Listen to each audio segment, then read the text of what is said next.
ஆதி பிரம்ம சொரூபம் எடுத்த ஓதிமலை முருகன் கதை தெரியுமா? ஒரு தடவை கைலாயத்துக்கு பிரம்மதேவன் வந்திருக்காரு. விநாயகரை மட்டும் வணங்கிட்டு முருகப்பெருமான வணங்காமலே போயிருக்காரு. அன்புக்கு அடிபணிந்து போவார் முருகன். ஆணவத்தை கண்டா விடுவாரா? உடனே பிரம்மதேவனை கூப்பிட்டு படைப்புக்கு ஆதாரமாக இருக்கும் பிரணவ மந்திரத்தோட பொருளை சொல்லுங்க அப்படின்னு கேட்டிருக்காரு.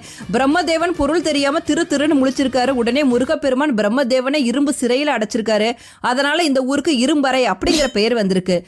பிரம்மதேவனோட படைக்கும் தொழிலை முருகப்பெருமானை எடுத்து செய்ய ஆரம்பிச்சிருக்காரு. முருகப்பெருமான் படைக்கும் உயிரினங்கள் எல்லாம் புண்ணிய ஆத்மாக்களா பிறந்திருக்கு. இதனால பூமியில இறப்பு விகிதம் குறைஞ்சு போயிருது.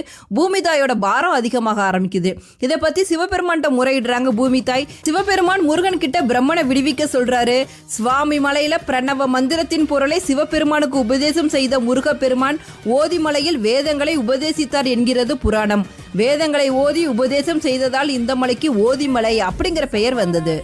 கோயம்புத்தூர் மாவட்டத்தில் இருக்கிறதான் ஓதிமலை முருகன்